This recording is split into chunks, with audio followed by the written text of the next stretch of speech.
Varahi silks మన నెల్లూరులో September 25వ తారీఖున గొప్ప ప్రారంభం.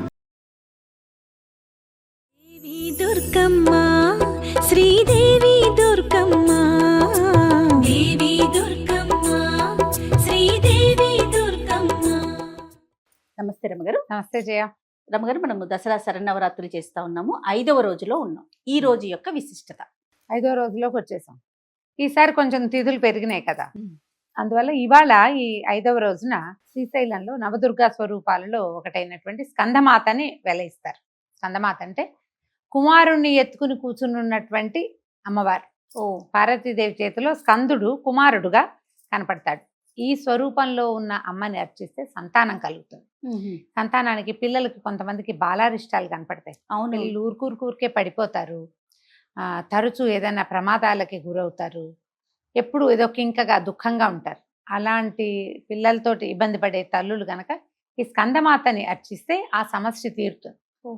మామూలుగా మనకు సంతానం కావాలన్నా కూడా స్కందుడినే ఆశ్రయిస్తాం. అవునవును కదా, మన రామాయణంలో నుంచి స్కంద జననం చదువుకోమని అది చెప్తారు కదా. ఈ స్కందమాత చాలా విశేషమైన స్వరూపం. అమ్మవారు చక్కగా పిల్లవాడిని ఎత్తుకుని కూర్చుని ఉంటుంది.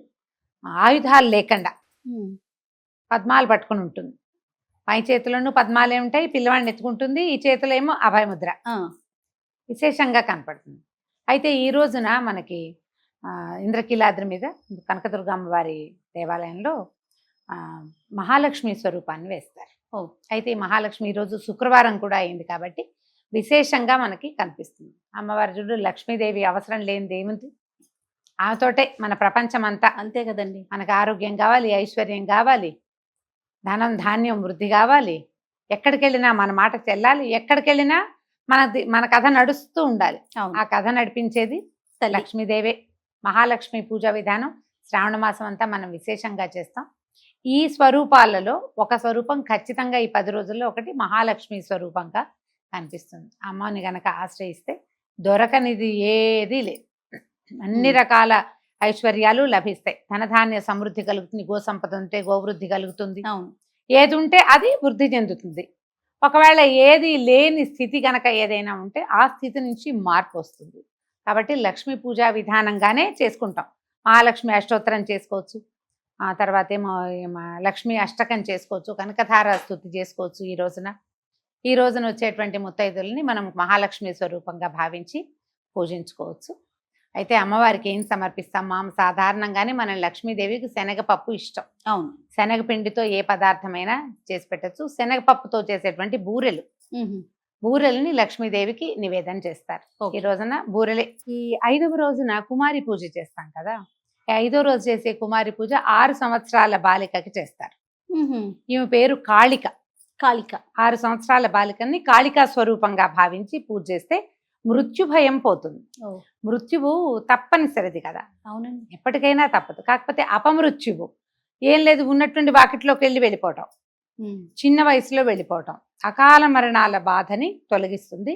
6 సంవత్సరాల బాలిక కనుక మనకి లభిస్తే చక్క పాదాలకు పసుపు రాసి కొంచెం పారాయణ పెట్టి అలంకరించి అమ్మాయిని విశేషంగా ఆమెకి కావలసిన ఆహార పదార్థాలు తనకి నచ్చినట్టుగా, ఈ పూర్ణాలు ఈ రోజుకి పూర్ణం కాబట్టి పూర్ణాన్ని కూడా ఆమెకి నివేదన చేసి భోజనం చేసి చక్కగా వస్త్రాలు, అలంకరణ సామాగ్రి అలాంటివి ఇచ్చి పాదాలకు నమస్కారం చేసి అక్షతలు కూడా వేయించుకోవచ్చు. దీనివల్ల ఏంటంటే మృత్యు భయం పోతుంది, అపమృత్యు నివారణ జరుగుతుంది. ఎవరు పూజ చేసుకుంటున్నారో వాళ్ళనే కాదు, ఇంట్లో ఉన్న వాళ్ళందరూ కూడా పూజ చేసుకోవచ్చు. అయితే లక్ష్మీదేవిని గురించి ఒక ప్రత్యేక కథనం చెప్పుకోవాలి మనం. తప్పకుండా. ఈ లక్ష్మి కూడా ఇప్పుడు పార్వతీదేవి మనకి రకరకాల స్వరూపాల్లో కనపడుతుంది. అవునండి. కాత్యాయని మహర్షికి జన్మించింది కాబట్టి కాత్యాయని అని చెప్పుకున్నాం కదా.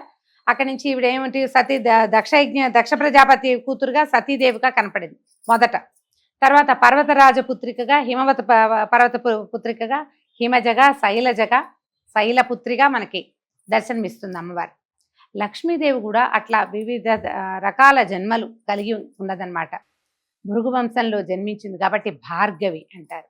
క్షీరసముద్రంలో నుంచి పుట్టుకొచ్చింది కాబట్టి ఆవిడ్ని క్షీరసముద్ర రాజకన్యక, క్షీరాబ్ధి కన్యక అని చెప్తారు. ఎప్పుడూ ఆమె విష్ణుమూర్తి భార్యగా ఉండటమే కాకుండా ఆయన వక్షస్థలంలో కొలువై ఉన్నట్టుగా మనకి కనపడుతుంది.